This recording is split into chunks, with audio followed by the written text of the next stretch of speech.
Support for this episode of the PowerCast comes from Mark Bell's Slingshot. Check out the all-new website at howmuchyoubench.net. Bench heavy with no pain with Mark Bell's Slingshot.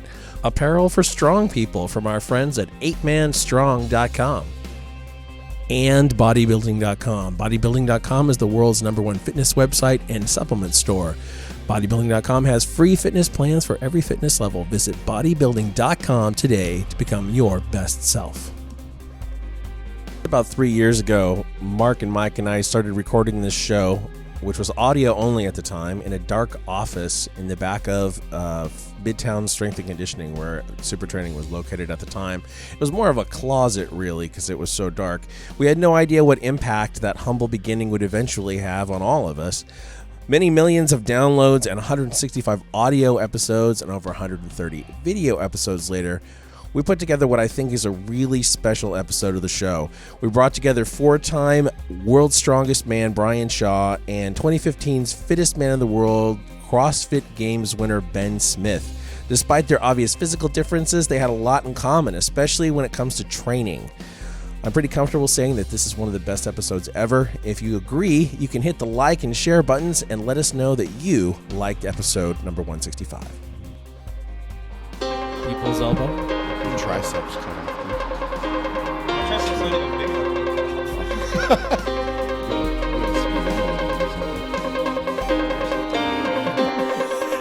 Recorded live at Super Training Gym in West Sacramento, California. This is Mark Bell's PowerCast. Alongside Silent Mike and Jim McD. Here's your host, Mark Bell. That's your cue, Smelly. You're going to break the whole table. Yeah, well, I guess we'll see, you know? He's going to get up in the rafters and do a swanton bomb onto this table. These guys both came in last night right around the same time, maybe about an hour from each other. And Brian was hanging out. Yeah, that's probably not going to fit your fat head. Don't worry about those. Don't worry about him. Brian just broke our headphones. Yeah, breaking everything. Got a little stand here for my mic. I had some steak waiting for these guys. Had some food waiting for them. But Brian ended up getting into a thumb war with Quinn Bell, and it ended in some controversy, kind of a heated battle. Indeed. And Brian accused my daughter of using lotion on her hands to get an unfair advantage, perhaps performance enhancing, some might say. And I want you to understand that in my house, I always teach cheating first. Yeah. Because why bother to try to be good at anything when you can just cheat and get the same result? At least she didn't listen to you about kicking me in the shin, poking me in the eye, and everything else. I mean, the lotion was, I mean, it's hard to tell, you know. She claimed that my hands were sweaty, so it's kind of a push and shove. Yeah, he just ate the steak. He had the meat sweats going. Right, yeah. Things were already falling apart at that point.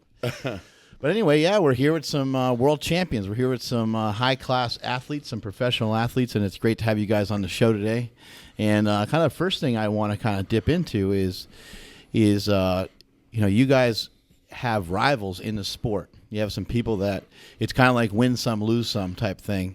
And I want to kind of get into some of the gist of, how do you overcome some of that? Or do you overcome it, and do you just kind of stay in your own lane?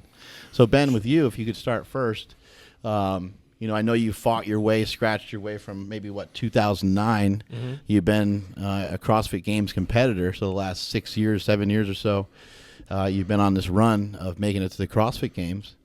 And then you start to secure higher spots as you move along. Well, you were a teenager, yeah? Yeah, I was 18 when I qualified for the first game, so wow. I've kind of grown into it and that's trying crazy. to work my way up there. So you're the young guy coming through 18, 19, 20, and so on, and then you actually win. Mm-hmm. You win the CrossFit Games at 24, 25? Yeah, 25. At 25 years old. And then this year, you came in second place and had Matt Frazier, who came in kind of like nobody's seen before, guns blazing, and there was no slowing down with that guy for that. He was crushing it. He was on fire. Yep. And so the question now is, how do you overcome that when you see somebody, that you've beaten a couple times, or you've seen someone that you have beaten in the past, and then they get past you? What's next? Yeah, I mean, for me, as an athlete, I'm motivated by that. So that's really kind of driven me. Like, Right. 3/4 of the way through the games, he had such a lead. It was like, you're not really going to catch him. So, he kind of knew he had that first place spot locked up. But, it kind of gets me fired up for next year. Go back and kind of reevaluate my training, see what I need to work on to be back at number one. Right. Yeah, got to be pretty fired up this year. Yeah. Did your brain just start racing? Like, I hung out with you for, 36 hours, like, straight. Mm-hmm. You already trained your face off. Probably training harder is not going to do it. Yeah, I think I think it's training. Yeah, right. And I think training smarter, especially I'm 26. I'm getting older. Yeah, you're old, bro. Yeah, for me, I'm getting old. I always say that, and everybody laughs at me. But you do have to train a little bit smarter too. So you got to be, as the sport grows and progresses, you're going to learn what works for training and what doesn't work. I've just learned from trial and error over the last 10 years of doing CrossFit. It's kind of the hard way to learn it, but I think I'm kind of nailing it down and just slowly working my way up to knowing what works and what doesn't. You have a coach or anything? I don't have a coach. No, I do all my own programming and offer that online too. Yeah, you were talking about that earlier, and you were saying how you basically program day to day. Yeah. Like literally you wake up that day and what's the process? You get to the gym and you start to sort it out, or do you think about it the night before? Yeah, I mean, I talked with Brian about it a little bit. Like, he has a structure for what lifts he does on certain days, and I kind of do have like a little skeleton of what I like to do Monday through Saturday, and then everything else is kind of, you just fill it in on how you feel and what you think you need to work on, working your weaknesses, accessory work, that kind of stuff. Brian, with the way that you train, I know that it's pretty planned out far in advance. But does any of your training represent anything he's talking about in terms of the assistance movements? Are they kind of by feel and just maybe they're not written out? No, absolutely. I mean, I think if you're going to be the best at something, you have to learn the process and refine the process constantly. So you have to learn how to listen to your body, number one, and know what you have to do and when you have to do it. Right. So I think that's, especially as you get more experience and you get more years of training under your belt, that's the difference. Give us an example, maybe like in your training for World's Strongest Man recently. Sure. Of you listening to your body. Did you ever get any like negative feedback during a training session that led you to do something different? Sure. So the challenge I think the biggest challenge with preparing for World's Strongest Man is the fact that we have to do 12 events during the contest. And Ben's laughing over here. 12 warm up. Yeah. 12. That's child's play. Yeah. 12 events over the span of how many days? Yeah, basically over a week is what we get, give or take a couple days, depending on the location, of course. Right. But that those 12 events, how do you prep for all of those so that you're great at all of them? And I've just kind of got to the point, especially with the qualifiers, if I find out what I've got, if I'm comfortable with it, I know how good I am, and I, in all reality, probably only have to go sometimes 70% at the most to do good in my group. Right. So I won't even train that stuff, and I'll focus primarily on the finals events. Whereas, my first year, Ben's hoping to get there someday. Yeah. Where you just have to worry about certain movements. No, yeah. We probably do a little bit in like terms of the open, right? Like World's Strongest Man has like a round robin, kind of like a basketball tournament, right? And then you go to the finals, and that's what you're talking about, kind of cruising through the round robin a little bit, right? Well, you're split into groups. Yeah. You're split into groups, and that's where, if I'm the number 1 seed going in, I'm not going to get the number 2 seed in my group or 3. Yeah. You basically pretty much 5 groups. The top 5 seeds and have a group. Point based. Yeah. So you have to get through as a top 2, and that's your job, is just to get through as easily as possible. Get to the no final. injuries, exactly. no fatigue, and that's more maybe for the open, for the CrossFit, where Ben, you might be able to cruise a little bit through the open. I mean, in a way, sure. Yeah. But you still put your you don't want to fuck up forward, right? Sure. Yeah. Well, the way the open's structured too, unless you get injured, luck isn't so much of a feature as it is in the games itself. So, I mean, something could happen negatively or positively that could really impact your. And the open's very placing. different too, because you do the workout at your gym, right, or your house. Right. Yeah. It's unlike kind of on any your own other time. sport. Like, Brian has to go qualify, and he's got to compete on the spot right then and there, and that's all that counts. But if you have a bad session with the open, you can just do it again. and, Yeah. That's kind of convenient. See, that's bunch of cool. cheaters. Right. That's cool. Right. You just trash it, never show anybody, never talk about it, never post it, never happened, right? Never happened. Yeah. Ben and I were talking off air. A little difference too in CrossFit, especially the recent years. He said is new faces are popping up everywhere. That doesn't really happen with strongman. If you're 6'8", 380 pounds, you're either probably strong and in World's Strongest Man, or you're No, nobody. actually, it does happen, right? You have a couple mutants that have kind of come out of nowhere, we've kind of more recently. Like for a while, it's been the same field for years, right? Yeah. And then more recently, a couple mutants popped out, right? I mean, you constantly have new faces that come in, and you, typically speaking, your first year at World's Strongest Man, it's very rare to make the final, and you learn a lot. Because the contest is run very differently. Your preparation, how you compete, all these things change. But this year we had a couple guys that showed up their first year, made the finals, and did well, and kind of, shocked people in a way. Yeah. They were really coming in the contest. They did really There's well. a guy with from certain Georgia things. that you mentioned. And, Yeah. I mean, he was just, and they're younger guys, right? Like one guy from Poland, and I already knew about him, but this was his first time at World's Strongest Man. And is I it mean, a Polish guy? Is it a lighter guy? Yeah, 310. I mean, he's got a good frame. He's got a good frame, 310. 310's like 310 for imagine one doing of the CrossFit smaller. at 310. Yeah. So, but he's going to have a bright future. These guys are, I mean, it's you see the talent, right? Like that's what you recognize, and you can see when somebody has it mentally and physically, and they can put it together. And then, if they can get better year after year, just a little bit, and you can see the competitive drive in some guys, and other guys don't have it. And at the top level, those are the separating factors. So, they do pop up. I mean, this is the dream. I mean, for a strongman all over the world, is to make it to World's Strongest Man and compete on that stage, right? And these guys have been working, and that's what I keep in the back of my mind is, I may be at the top, but how many guys, I have a bullseye on my back. How many guys want to come and take it? Yeah. So I have to constantly keep working. I can't sit here and say, well, I'm the best now, I'll just go ahead and coast. Yeah. I can't do that either. So Did you feel like you had a bullseye on your back this year, Ben? I mean, I guess you could say that, sure, just because I had come in and won last year. Yeah. But I did still feel like an underdog. I felt like they kind of Matt Frazier was talked about a lot in the year coming up, like upcoming year, and he was supposed to win when I won. So they were kind of expecting him to win. And Matt's a little bit newer, yeah. He is, in yeah. terms of your history. Yeah, his third year. So he's second twice and then first. Yeah. Now, so didn't the he's Wells new. twins say he was short? Matt? Yeah. Yeah, he's short. Yeah, he's, Matt's pretty short. 5'7", 5'6". I think he's shorter than me. Yeah. Oh, definitely. A lot of those guys are, though. Yeah, you were even talking, like, you're pretty tall. I'm a taller for a CrossFitter, so which is weird standing next to this guy. Yeah. I mean, it's beneficial to be a little bit shorter and have a little shorter range of motion. So we are about 10 minutes removed from my original question. And this happens quite a bit with Brian Shaw.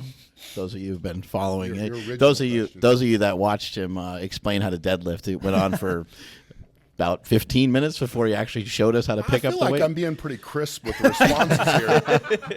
I mean, I'm enjoying all right. the conversation. Mark's Hey, obviously I just think there's I'm having a good time. There's a lot of blood flow that's got to flow through all those muscles, and maybe there's not that much oxygen or blood going to the brain, perhaps. Hey, fair enough. Fair enough. Anyway, the original question was, what do you do? You said you got to kind of judge your own body and how you feel, go by how you feel. So Sure. was there something in training that happened that you, because I hear people say it all the time, so an example of it would be kind of cool. Yeah.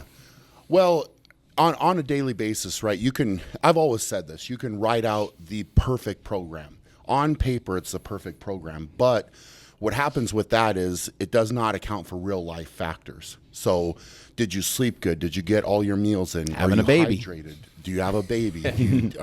There's a lot of Shout out things to that- baby Braxton. Yeah, Right, congratulations. Braxton. Yeah. Last time I was here, I didn't have a baby. Now I do. So Yeah, there we go. there's a life changer for sure. But it's been awesome. Different challenge, but you adapt to that, and that changed the way that I prep for World's Strongest Man this year as well. So, there's a lot of things. Like I said, when you have it on paper, it looks perfect, but you have to account for day-to-day things that happen and how you're feeling. Is you have something that's, maybe a little bit of a muscle pull, or, something going on where you don't feel quite right. And that's where you come in and change your workout.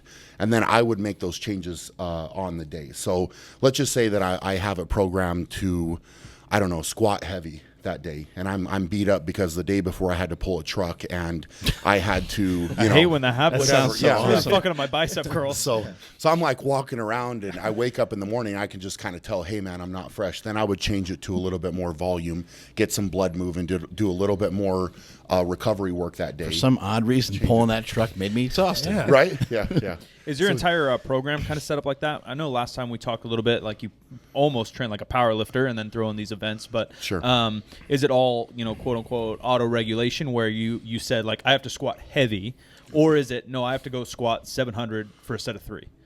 It's set up. I do a lot of stuff based off of max effort for the day, and I like that instead of percentage based programs, just because I think it accounts for how you're feeling on that day. Because we all know as lifters, and when you're training, some days the weights feel really easy and light, right? And that's a day where you know, okay, it's clicking, everything's right, my rhythm's good, we can push this a little bit further. And so if I'm doing a triple that day, I might put on, 20, 30, 40 more pounds than if, that comes up again and I'm walking in and I'm stiff and sore and my groove doesn't feel quite right, then I might back it off and go 30 or 40 pounds lighter, and call it good. It's also your max effort for that day. 100%. Like you're probably trying to get better than something you did previously. Yep.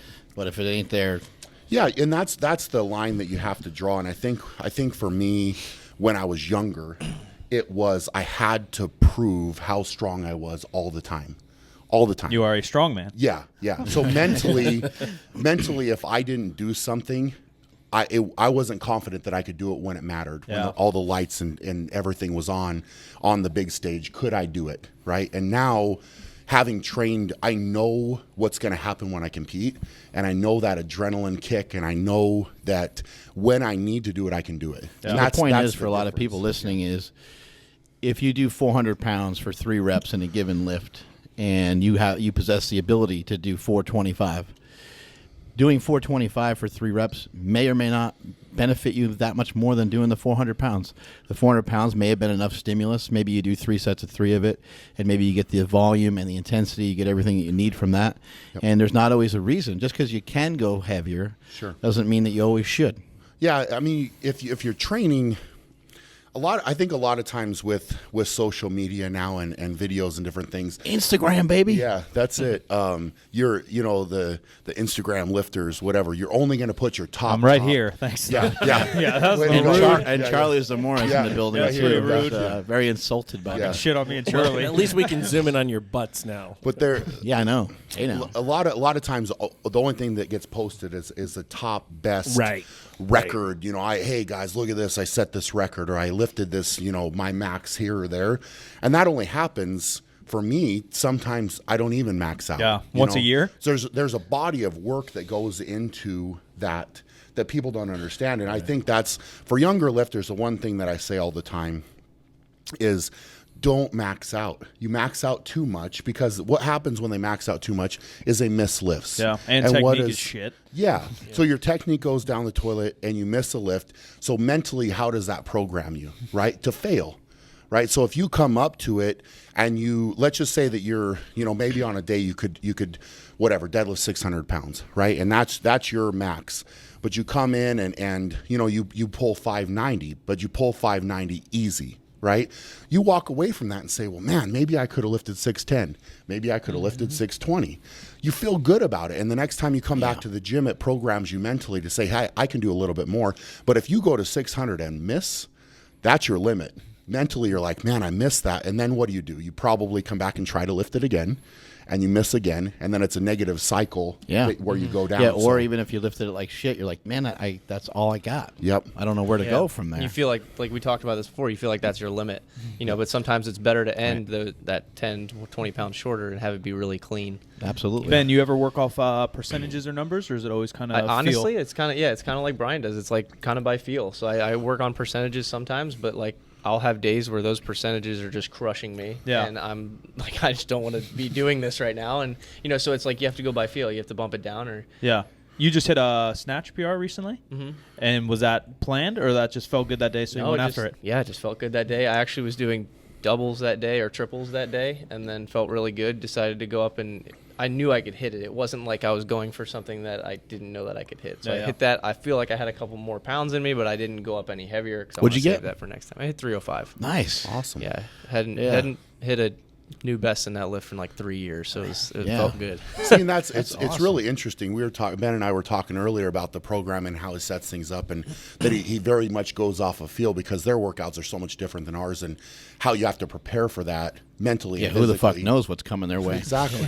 So I found that very interesting, and the fact you're saying this right now that you just hit a max on a day, it wasn't really planned, but everything was clicking. That's cool. I mean, it's and that goes to show a lot of you're just kind of go with the flow and say, all right, man, I feel good today. Let's do this. And now look, you're smiling about it, just saying it, right? I mean, You're yeah, happy. it felt good. Yeah, definitely. Yeah. Ben, let's talk a little bit about how did the Smith family become a bunch of meatheads? How did everybody just start lifting? Started with the Dad- Papa meathead. Yeah, Yeah. deadlift 600 pounds. So we're talking about a 600-pound deadlift. Your dad on his 51st birthday banged out a 600-pound deadlift. That's pretty awesome.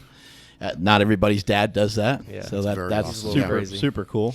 Was fitness always part of the culture in the Smith household? Yeah, it really was. I mean, we moved around a lot with him being in the Navy, and sports was always like that thing that you could hop into any community that you moved into, and you picked up Make new sports and friends you made real new quickly. friends, and it Yeah. was great. And and my dad was always into fitness. For military, he was a football player. He was always like pushing Right. us to kind of like have pull-up contests. See how proud your races, parents are. You know what I It mean? was Like, really cool to see them at the CrossFit Games. yeah, It was great. they never like pushed anything on us, but we just had fun doing it, and we enjoyed doing stuff like crazy stuff, I guess you'd say, but like races and pull-ups and That's great. Do different you guys gymnastic have stuff. like four-wheelers and motorcycles and shit like that too? Or No, you can't travel with all that. Oh stuff. yeah, So, yeah.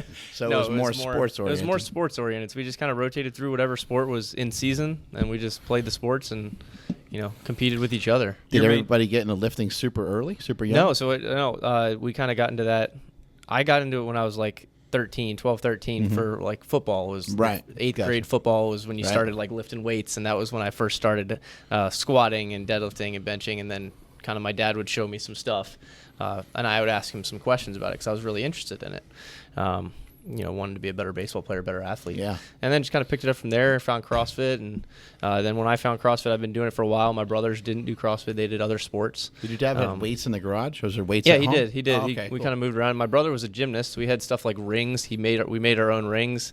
We had a pommel horse with like the mushroom stuff like that. Like we were always doing stuff like that. So CrossFit Just came up. experimenting, jumping on stuff, Yeah, and just having messing fun. around There was with always a rope in the backyard. We were climbing and doing stuff and playing. And CrossFit came around. And I'm like, man, this is pretty cool. Like Fittest on Earth. Like that sounds pretty awesome. Yeah. Kind of like a super athlete. Might as well give it a try. Yeah, might as well try it out. And I qualified for it and kind of haven't looked back since then. And my brothers have picked it up in the last couple of years. And they've been, jumping right alongside me. And they're starting to beat you. They are, yeah. And they've only been scary. doing it for like a year and a half, and they're That beating me and sucks. stuff. So, yeah. Your main sport was baseball? Yeah, You my took main that sport was pretty baseball far, in yeah? high school. Yeah, and then went to college to play. Ended up transferring and picking up CrossFit. Damn. Yeah, I think a lot of people just talk about CrossFit or even strongman. They're like, oh, that's like kind of left field. But like Brian was a good basketball player. You were a good baseball player. There's an you're already athletic- top athletes. There's Yeah. an athletic component to every sport, Yeah. and I mean, you can tell he's 6'8", and he's an athlete. You know what I mean? Like he moves like an athlete, and you can see it when he competes, and that's why Right. he's so good at what he does. That's Yeah. just one of the reasons why, So. Even lower level, like Mark was a good football player, not great, but then there's a reason why he's strong. It's not like sadly, like every kid's not going to bench 500 pounds. Like Mark already had good like sport genetics and played sports his whole life. Everyone thinks like Coming in a little further ahead than the next guy. yeah, you just already got an advantage. Yeah, Right. and people want to start CrossFit so young now, and they want to like compete in CrossFit as a teenager. I'm like, go play other sports. You have plenty of time to be a CrossFitter. Like the CrossFit's, you're working out. Yeah. Like, all the time. Like, go play sports, go have fun. Like that'll translate over later on in life. So And be that's- normal.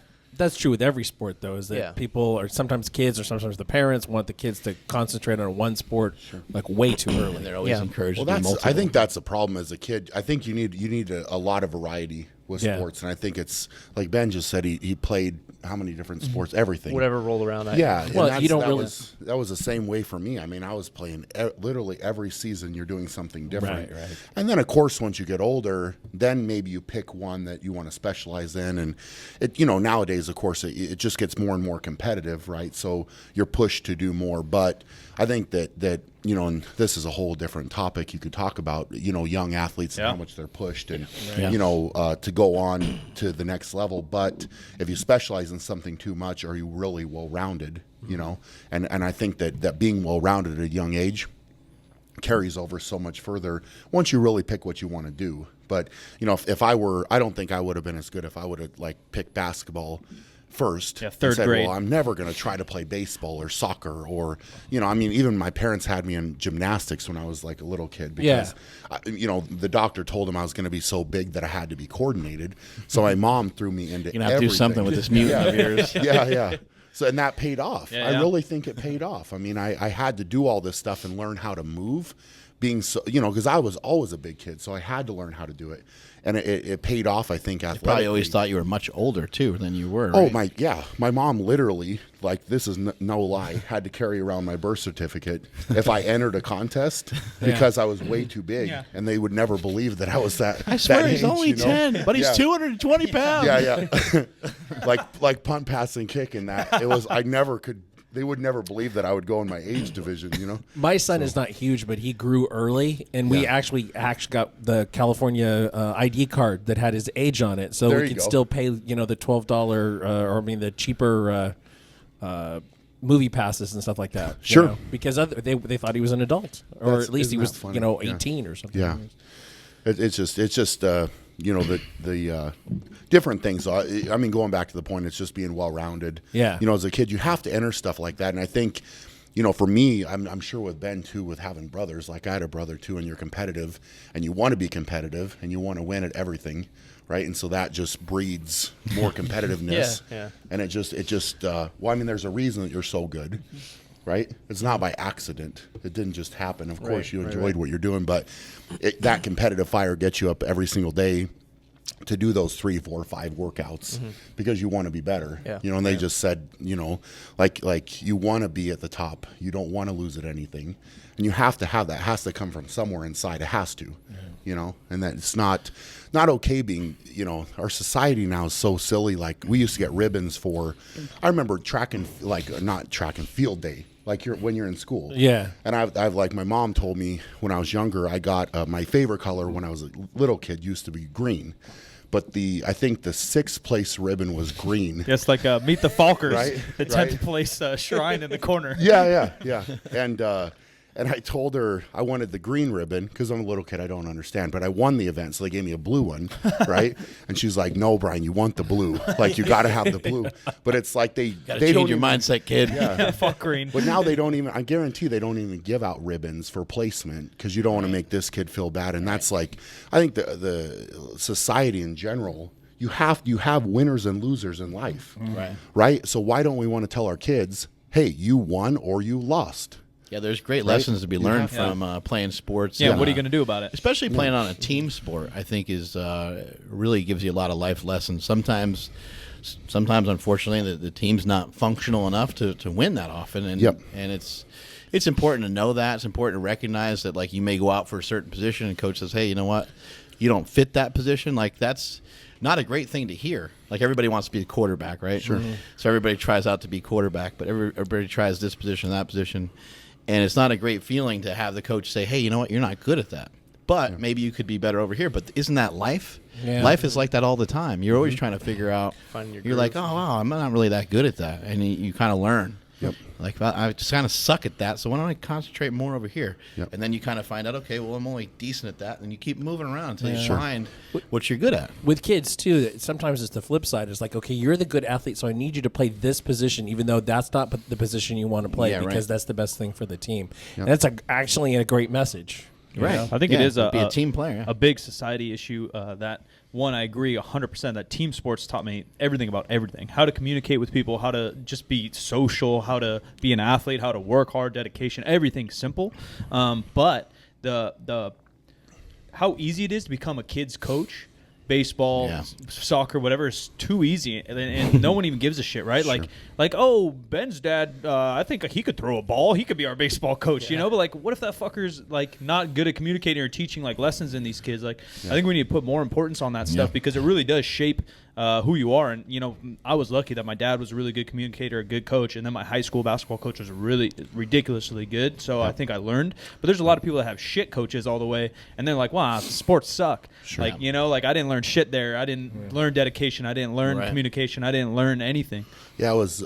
That's a good point with the coaches because they, you know, team sports are great, number one. But if you have a good coach, it's somewhat of a mentor, right? So like when I played JUCO, my JUCO coach was a great guy, military background. So everything was regimented. We had to be in all of our classes 10 minutes early. If you weren't 10 minutes early, you were late, right? And I remember one of the first days, of course, you have the guys that are recruited to be there, and then you have the guys that try out. And one of the first days, we had to go run around this park, and it was like a mile around this park, and we had to do it 3 times. And we had some guys that cheated, you know, that didn't do all the running. And you walk back in, and the coach walked in, and he's like, he didn't say a word. He just said, okay, everybody be here at 5 in the morning tomorrow, right? Yikes. And he walked in. I remember he walked in the door, and he took 4 trash cans, and he put them at the corners of the court. And he's like, here's the deal. He's like, we're going to do things as a team. And he's like, there were some people in this room that cheated. And he's like, you guys are going to run until you puke. And if you puke, you get back, you go puke, and then you get back on the line, and we're going to run more, right? So we literally ran for, I don't know, it was a long time, right? And guys, like, you had to make up whatever you missed, right? If you were throwing up, and you could see the guys that wanted to quit, and that's how they separated. But our team as a whole, I'm still friends with some of those guys because we bonded so close because, you know, you'd have this camaraderie because you went through this battle together, right? And that coach, you know, was always about being a good person and being, you know, whereas my second, once I transferred to the university that I played at, that coach was not, right? He was not a good guy. He didn't care. And guys, you know, would somehow. See the guy you threw over the bench? I did throw him over the bench, yes. Yeah. I did not like it. We didn't see eye to eye is the problem. So, but the point is if he would have, fucking dunked his ass. Yeah, I'm sure he wouldn't like to run into me now. But, you know, it's just one of those. Remember things me, where, motherfucker? Yeah. Put me on the bench, huh? I'm happy. The point of that whole thing is I'm trying to wrap everything up quick. Mark's gonna give me shit.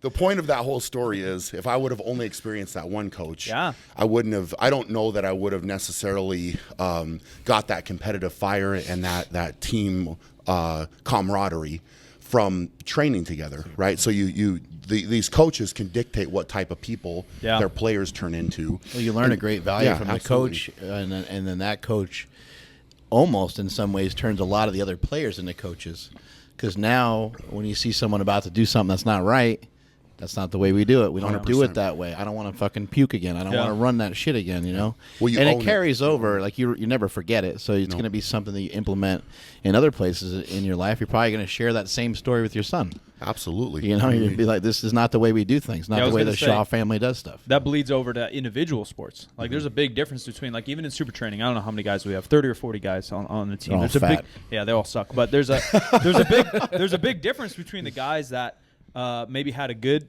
team working experience or good leaders or good coaches or good teammates compared to the guys that probably never had that as a kid, and how they train as an individual. Even though it's an individual sport, like, we train as a team, right? And I'm sure it's similar in your guys' gyms. I know it's at Ben's. I've been to his gym. Like, you and Adam and your brothers, like, you guys have played team sports. You're team players. Even though you're going for an individual sport, you work together. You guys wrote your workouts together. A lot of you energy cheered each in other there. on. Yeah, the energy is more positive and it's more spread out, which becomes contagious rather than like me, which Brian probably knows from his shit experience on a team. If any team goes me, it's fucking over with, you know? Like, oh, I'm going to get a double-double. I'm going to get 10 points. I'm going to, you know, and then nothing good happens. Well, see, and I don't know, Ben could talk about this a little bit, like with your gym and everything, and it's probably maybe a little bit different, but mine is all private. So I very much believe 100% you're a product of your environment, right? So when guys come in, I explain this to them that, you know, you're going to work hard and you're going to push everybody around you to get better, right? So some nights guys are going to have one guy's going to have more energy than another guy, and you pick that guy up, right? And vice versa. We've never talked about that here before. Yeah. And James Smith, who everybody thought was so complicated, that was his whole message the entire time, is creating a good culture. Yeah, you have to. You know, I can't be as good if I don't have guys that are pushing me around me, and I'm sure that you feel the same way, because it makes you. I mean, I have to sometimes train on my own by myself, which of course I'm motivated. I can push myself, but it's better when you have good teammates around you that want to push you, and you just go further. You just go further and you get better, right? And that's I'm sure, you know. And so I've asked, I don't know how many guys. I'll just have a talk with them. I mean, they're I'll share this story. We were going through this workout, you know, it was before World's Strongest Man, and I had this one kid that sent me an email, wanted to come, you know, was really excited, you know, and he told me he had played college football, and I was like, all right, man, you know, that's good. I like the team sport aspect, you know, and all this, and we were going in, and one night we were deadlifting, and he wasn't cheering for the other guys, and I could tell that they weren't cheering for him. And I had started noticing this for weeks, and I was waiting for him to kind of have a switch go off and say, okay, I realize what's happening. Yeah, give him benefit of the doubt. Maybe he's shy. Yeah, no doubt. Give him a little time to adjust. So we went through the workout, and I'd gone through probably 2 shirts. Like, you know, I'm sweating. It's hot, right? And everybody else, I look around, and everybody else's shirt is drenched, right? And this kid, his shirt is dry, 100% dry. And so I'm trying to hold it together till the end of the workout, and we finished the workout. Before he cut a big wrestling promo on him. Before you push him over a bench. Yeah, and we get done with the workout, and I'm like, all right, look, I want you to look at your shirt, and I want you to look at everybody else's shirt, and you tell me the difference, right? And it was like the other guys are all like scattering because it's like, oh shit, this is about Brian's pissed. Yeah, and you know, obviously I get pretty, you know, intense, but it was like. It just was one of those things where immediately it was an excuse of this or that, and it's like, look, I was like, you know, and I just explained to him the difference and said, okay, that's it, you're done, you know, that's off it. the team. That's it, off the team. Should use the Mark Bell at that point. But the thing is, if I keep the problem is if I keep that guy just have an extra body to move stuff around. But it's taking away from, and I could tell it was pissing me off, number one. But the other guys in the gym, right? They're all kind of starting to feel like, well, I'm not going to cheer for him because he's not cheering for me, and it breeds it just starts to be bad. And right? odds are that could be a totally perfect, you know, the guy could be totally fine. He could be a good dude. Here's but the thing is, he just didn't fit into your environment. I think he's a great kid. I really do. And I told him if he. You know, he would roll in, you know, 15, 20 minutes late. And I just said, here's the thing. If you want to take it seriously and whatever, and you kind of go back, I told him me having him leave could make him better if he made the right choice. Yeah. And I said, that's up to you. And I said, if you're ready to take it seriously, then maybe, you know, we'll see here in a few months. But I want you to go back and analyze what happened here. Right? And then it's his choice. The ball's in his court to get better, because I want guys to come in. I love to help guys. I love to have them get better. I love to have them work hard. But in that instance, if he's not going to make me better and the guys around me better, then I'd rather train with one guy that is serious, really serious, than to have 20 or 30 guys around me that are talking and not focused and right? Because when it comes down to it, if you want to win and you want to be the best, that's how you have to train, right? And it you know, for a lot of those guys, if they're coming in because they want to hang out or they just want to be around it or whatever, that's not making me better. And they, you know, at the end of the day, that's going to make me lose, right? And I don't want to lose. Yeah. So I want to win, and I want to have guys around me that want to win, right? Ben, your gym's not private, and so how do you manage, you know, running a gym and then working out 75 times a day? Yes, I mean, no, we train on the off times at the gym, so we run CrossFit classes. So you actually physically coach as well? I do, yes. Oh, okay, cool. Picked up a little bit more lately. I used to coach a lot, and then got a lot of help now. When the games and stuff come around, do you back off some of that a little bit? Yeah. So I do, and I just focus on my training, because that's kind of what's important for me. It feels a little selfish, but I mean, that's kind of what my goals are and what I really want to do. Right. And then I can I can use that to kind of build the gym a little bit more, build that. Yeah, you know, community. it's interesting because like sometimes those things do feel selfish, but realistically, the further Ben Smith goes, the further the entire gym goes. So the more, the more victories you put up on the scoreboard, the more likely it is that the entire gym gets new equipment. The entire gym improves. The entire gym just makes everything go smoother. So it does make sense to put some things on the back burner so that you can pursue your hopes and dreams. And that is honestly a big motivation of mine, not just doing things like that for my family. Right. I want to have a family down the road. I want to have kids with my wife. Right. But, my gym and the community we have there, like I worked there for 2 years before I really had a lot of help and other coaches coming in and kind of build that community there. And it's just such an awesome community, so welcoming, so positive. Like people just get better there. Yeah, that's awesome. And being able to go out to the games and win the games and like have that come back on the gym, like a good light come back on the gym. Like what was that like coming coolest. back with the belt basically? What was that like? I mean, did they have kind of a welcoming party for you type deal, or was it? They all met me at the airport, which is pretty cool. Oh, no way! That's great, man. No, that was awesome. I saw for Froning one year they had like a parade. And it was like just a few hundred. It was just like a few hundred people. Yeah. And it was only a few hundred yards, but they had a fucking parade. I thought it was great. Hey, that's cool. It was for like him and his wife, and they literally drove through it just like a real parade. That's great. And it was just I don't know, maybe a couple hundred yards of people, which was neat. Yeah. Thought that was pretty cool. So is it tough to kind of bounce around from doing the classes to because you train like 3 times a day, sometimes 4 times a day, right? No, it's tough, especially now there's a lot of other things going on in your life, not just coaching classes and working out, but trying to balance all that is really the key. I'm sure Brian knows he's got a kid now. He's got to balance his family life and his training and all his traveling and everything. Well, with both you guys, it kind of seems like you work for yourselves, but you don't 100% work for yourselves because you have a lot of other people that rely on you, for one. And then number 2, you have sponsors. So you have to satisfy some things for the sponsors. I think you said you're going out to Hawaii. How terrible is that? Like that sounds awful. Man. Trip to California, trip to Hawaii sounds brutal. Twist your arm. But those are things that you do have to account for because you might have to travel once or twice a year for that. And then on top of that, you travel to the games, you travel to regionals, you travel here, you travel there. And by the end of the year, you traveled every other month at least. Yeah. I mean, it's like you got to remember, like, you're doing this for you. Like, you want to be the best athlete you can be, and you want to be the strongest person in the world, fittest person in the world, whatever it is. But all that matters at the end of the day is you give back to other people and you give back to the community, whatever that community is. And right. Yeah. Do your brothers work at the gym also? They don't, but one of my brothers helped out with they help out with the CrossFit Kids and stuff. But cool. Right now they don't coach at the gym.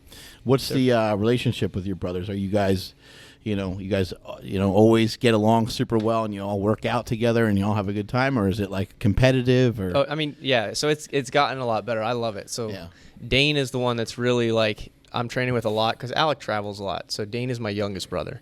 18, 19?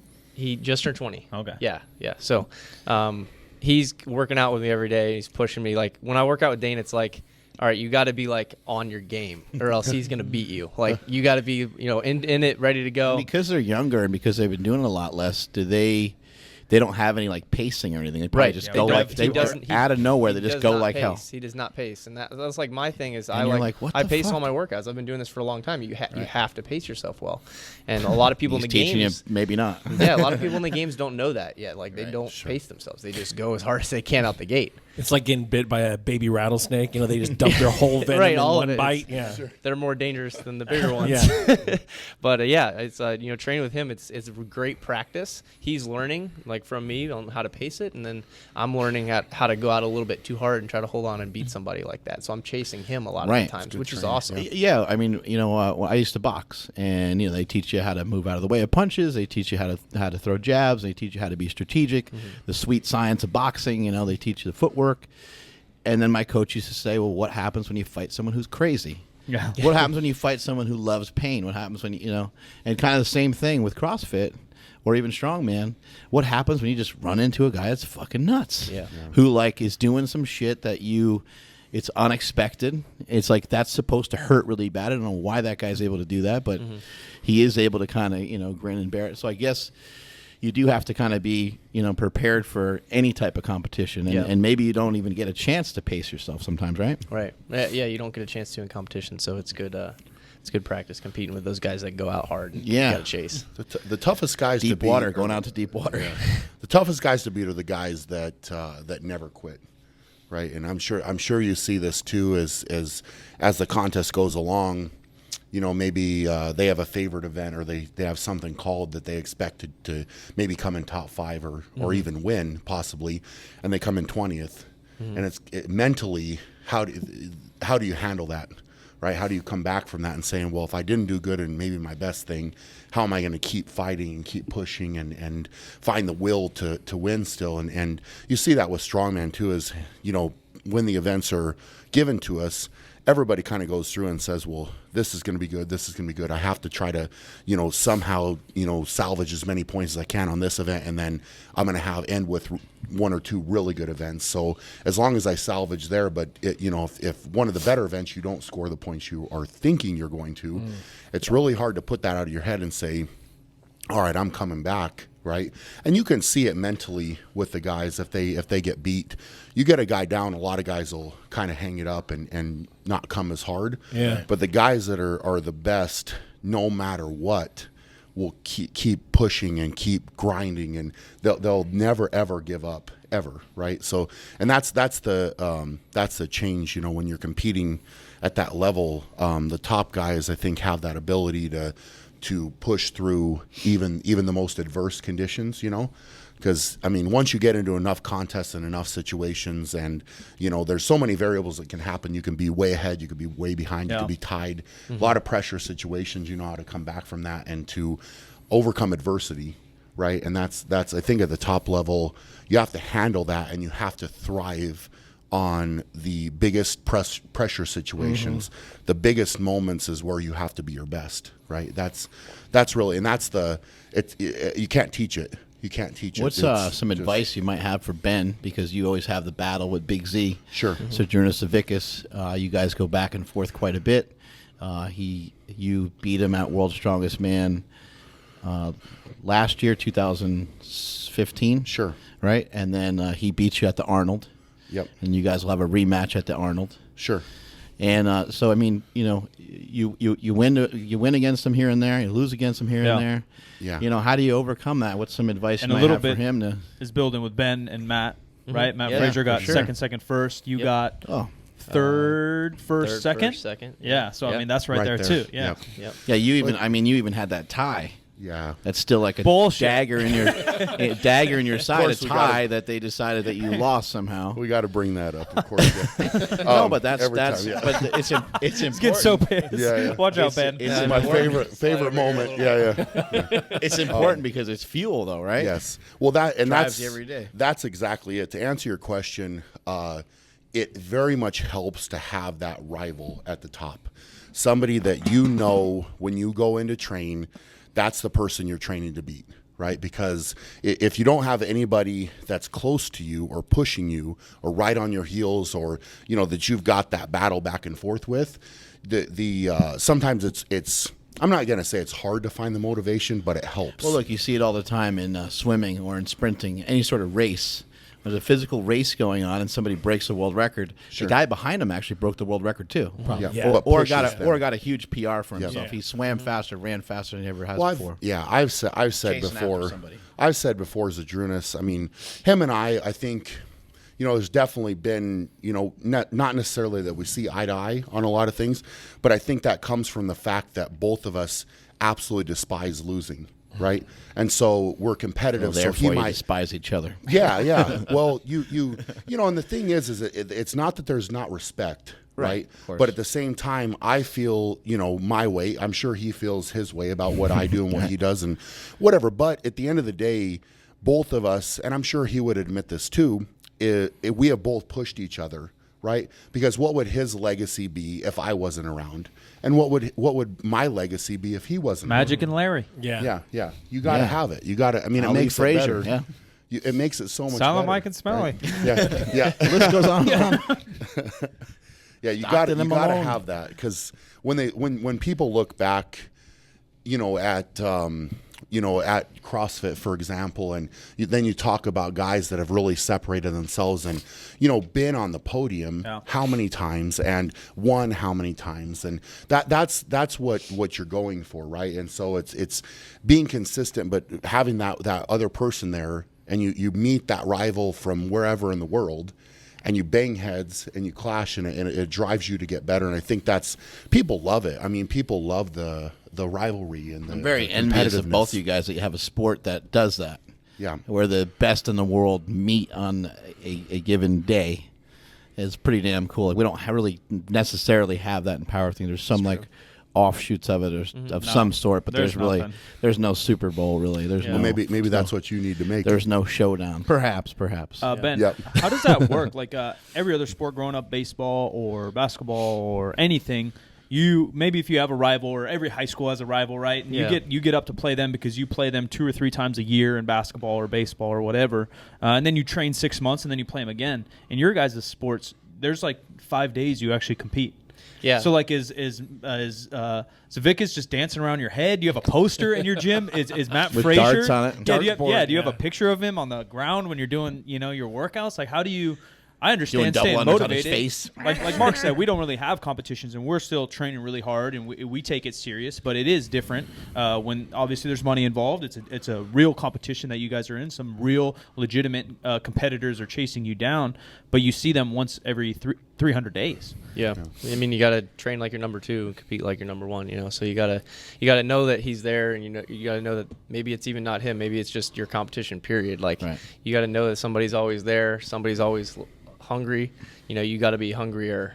So who else are you looking at other than Matt in terms of being significant rivals? Yeah, is there anybody really that really stood out this year? Yeah, I mean you see at regionals, there's those competitive guys at regionals. So there's always I finished 4th 2 years ago in regionals. It wasn't like you walk through that either and only top 5 qualify. Right. So I mean there's competition there too. Yeah. So you see it every year at regionals and the games. This year there's a lot of new guys, so your competition kind of changed this year, but you have the very consistent couple that are always at the top there, Matt being one of them. But it is a different sport too, where basketball, using example because me and Brian can understand each other. We're on the same wavelength. But so you have this rival and you're like, oh, all right, that guy's got a great jump shot. All right, no worries. Next game I'll just, get up in his face, whatever. Like it doesn't work like that in your guys' sports. Like you have no clue what they're doing. They could find some magical fucking workout that you guys don't know about, and they could just crush you next year, right? You can say again, oh, I outwork them, but I know both of you personally, and you guys already work your fucking faces off outworking. When you're already going 100%, it's hard to outwork.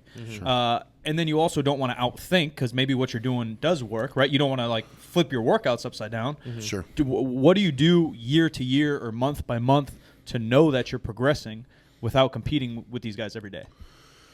Well, I mean that's a good question, and that's not necessarily that super easy to answer. But no, I don't think it is. It's I've kind of always.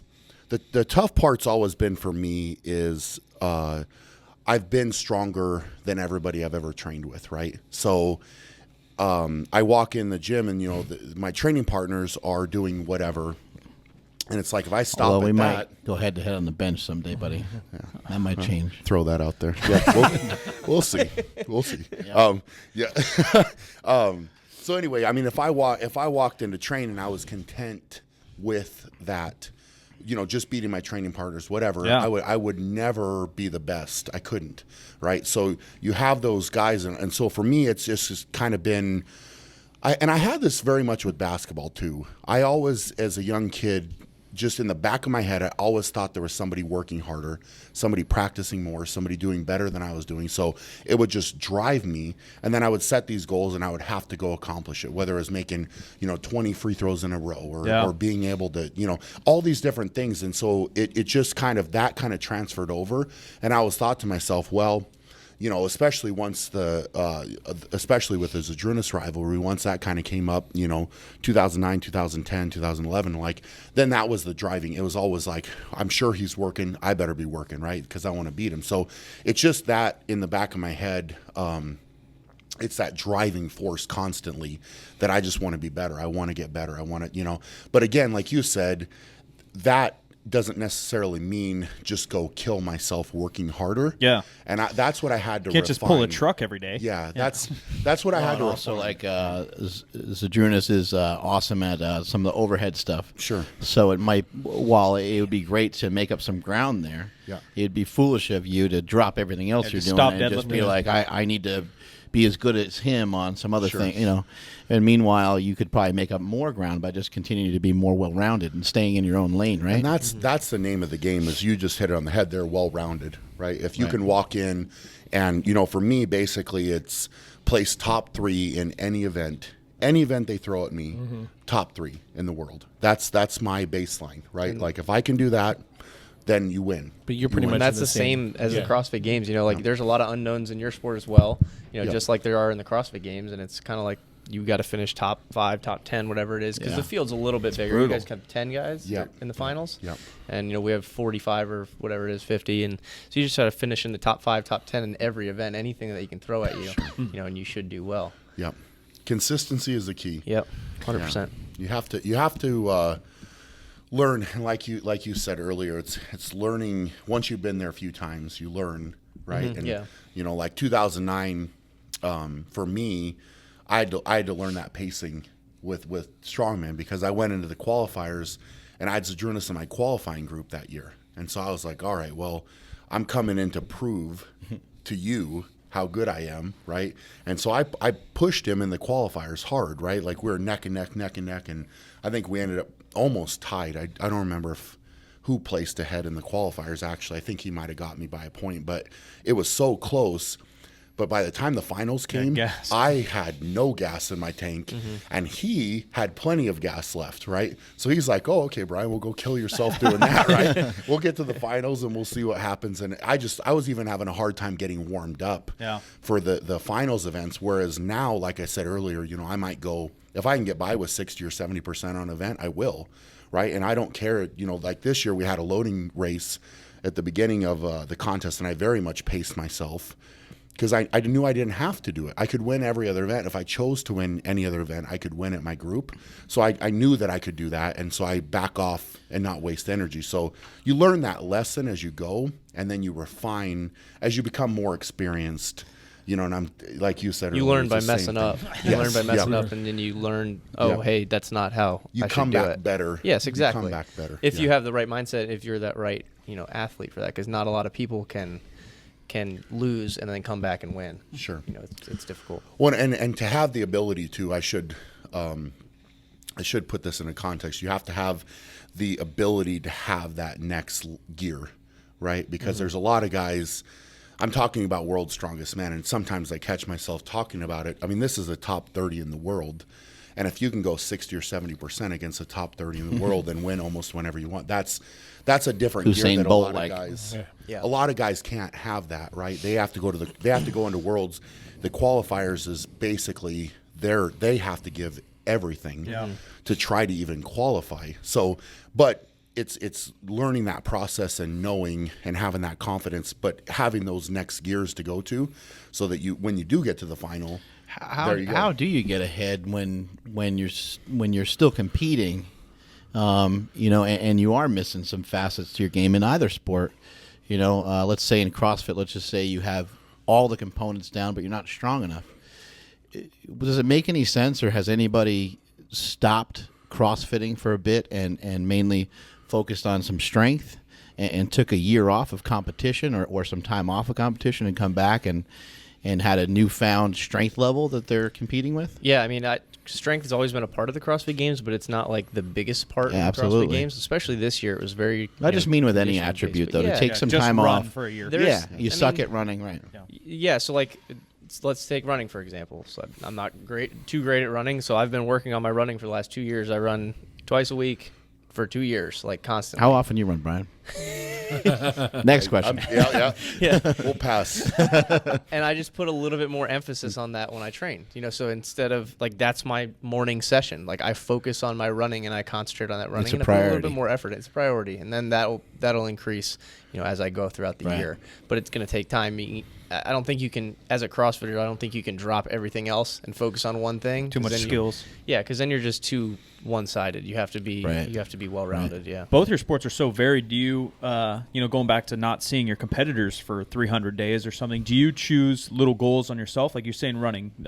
Do you go, all right, by December I want to run a mile in 5:50. All right, Brian, by December, a little bit out from the Arnold, I want to deadlift a 5-pound PR. Like, do you kind of set those goals for your own standards, or do you just kind of just train and hope? I mean, there's always little goals. I'm sure you have them too. Like, kind of they're there in your head, and you're saving them for maybe a day that you feel good. But you're training, with those goals in your mind. They're always in the back of your head. That's what you want to reach for.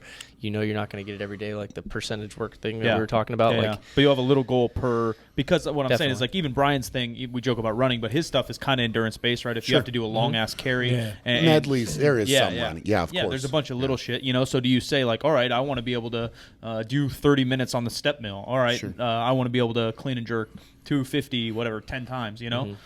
Well, I think that you have, like Ben said, you have to have goals there, right? But for me, what I typically do is, I've always tried to do this, is analyze the contest and how did it go.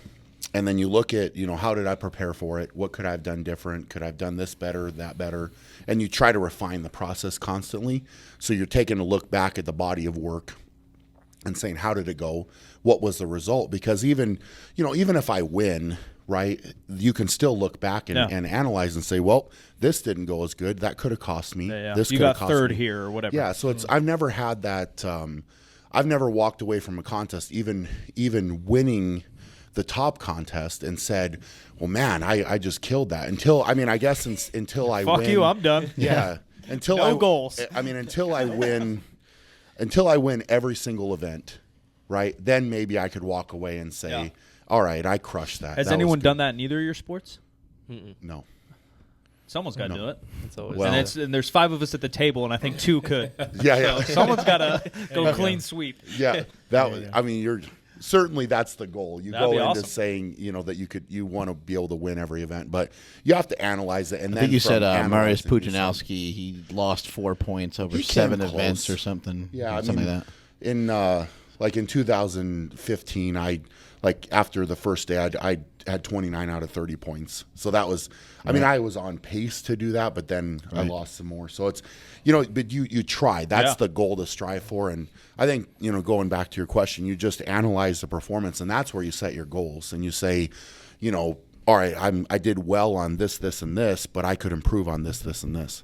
And then you go back to the drawing board and say, all right, let's make a plan to figure out how to get better at that. And it's just that drive. You have to have it. That's what's fun and fascinating about getting stronger or fitter or whatever it is. You have to have that drive to say, all right, this is what I'm going to get better at, and this is my plan, and we're going to see if it works. Let's go implement it and see if it works, Just a shout out from our sponsors over at bodybuilding.com, the world's #1 fitness website and supplement store. BB.com has you covered for pre, post, interest workout supplements to forums within the fitness industry. Everything you need in your gym bag can all be found on one website. Bodybuilding.com offers a variety of information on fitness and health with articles and training methods written by top-tiered athletes and trainers. Day-to-day routines as well as month-long training plans, including sets, reps, are all included for free. Don't go to the gym without the knowledge and plan to be successful. Find your special fitness and nutrition guide that best suits you. Go follow at bodybuilding.com on Instagram for specials and website information, as well as giveaways. And don't forget to head over to bodybuilding.com for all your supplement and fitness needs. And here's a word from our sponsor, 8manstrong.com. My brother and I began 8 Man Strong with a simple idea: to encourage strength in this world. To bring back to life the grit found only in generations of the past. And while our brand has evolved since its founding, its core values have remained unchanged. We are here to promote strength, will, determination, and fight in people, to celebrate the strong, and to inspire those that need it. This is what it means to put on the 8-Man brand. So wherever you find yourself today on your personal journey towards strength, we encourage you to always move forward despite any obstacles you may face. And we hope you will do it wearing 8-Man. 8manstrong.com, apparel for people who lift heavy weights. You guys both compete in sports that are televised. Maybe not televised live. CrossFit Games is, though, but Yep. So what thing do you think that they miss in the coverage that you wish that people could understand about your sports that just doesn't come through on TV? You want to go first? That's a tough one. Yeah. Yeah, I mean, there's a lot more to it than the one event that you see. You know, that's a lot of the times it's like when it's live, it's like they just show that one event. Yeah. And then it can come across as maybe that event looks silly or something. Yeah, but you're clean and jerking, you lightweights all ugly. Yeah, but you don't see the other 15 events that you did before that event. Right. Because they normally just do the final. Right. Or the end of the day or whatever it is. Yeah, right. And it could be something you've been competing for 4 or 5 days already, and you're already shot. Yeah, I mean, they have a tendency to just beat the crap out of you before they put you on, live TV so that you can compete, in front of everybody. Right. So, you're pretty beat up by the time that you get to those shows or whatever they are. But yeah, to be able to see everything else.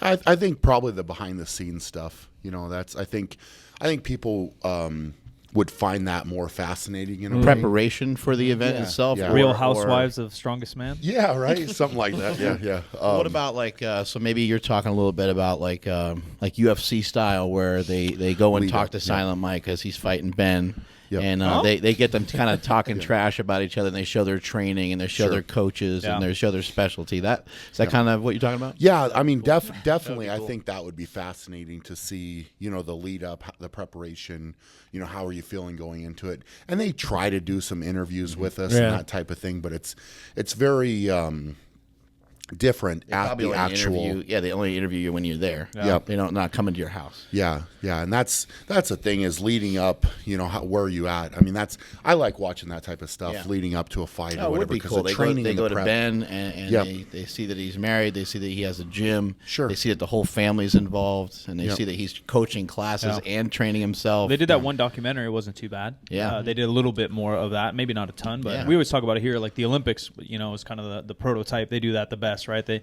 Some swimmer from America, she's pretty good, but that her sister had cancer, and now you're fucking cheering for her. You're like, fuck yeah, I want this chick to win. Yeah, and that's it makes you gravitate toward one competitor for one reason or another, and that's then you build up the sport, and it's great. I mean, the top level. You don't get a lot of. Other than the actual, for us, I mean, the things are cut so short. A lot of things get highlighted. I mean, when it comes to TV, you just don't have, and I talked to the producer. They just don't have the time, right? With the show, how do you include? Hey, we're going to do this backstory interview with this guy, but we've got to get, for us, like the final will be 6 events in an hour. How do you show 6 events in an hour and then include some personality stuff to the guys? It's just, it could probably be made into 2 1-hour shows. And you probably still would have content for days. Like, they're running into that problem, but they did some different stuff this year at World's Strongest Man. They did a lot of different interviews right after the events, where your mind was at going into the next event.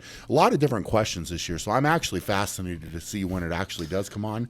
But a big downfall for strongman, and I think a lot of fans of our sport, is the fact that it's delayed so long, right? Yeah, and I don't like that as an athlete. It very much sucks for me, and it's hard. It's very hard because it's done.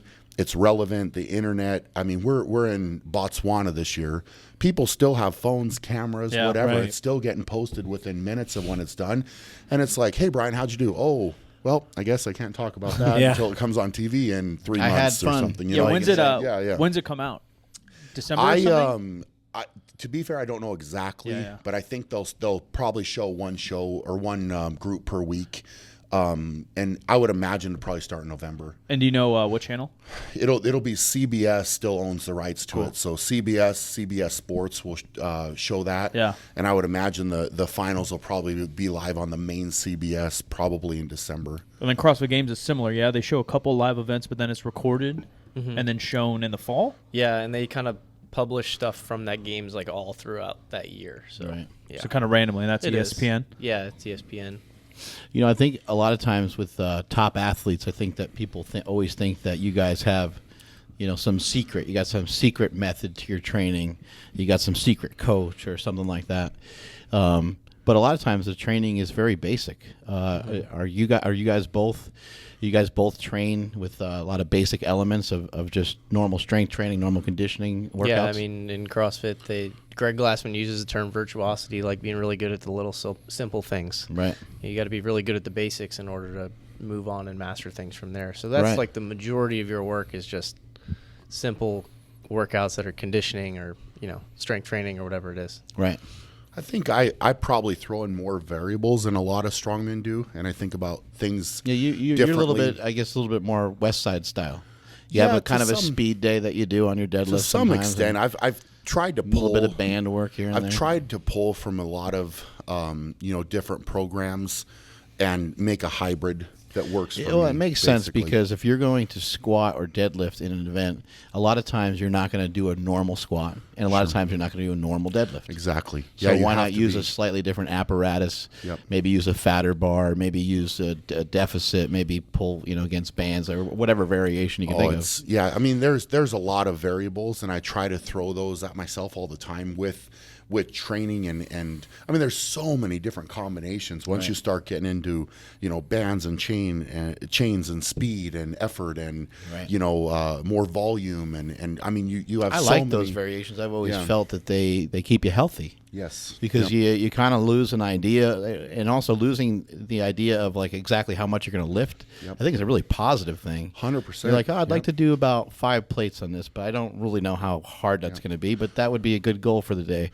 And then you next time you do it, maybe you do a even slighter variation, so ballpark wise where you're going to be. So you're not really 100% sure. No, and that's exactly it. I think a lot of times.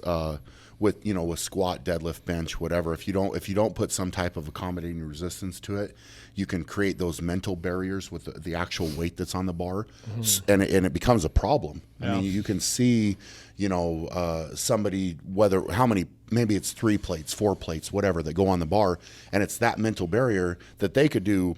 3 plates, a 35, and a 2.5, right?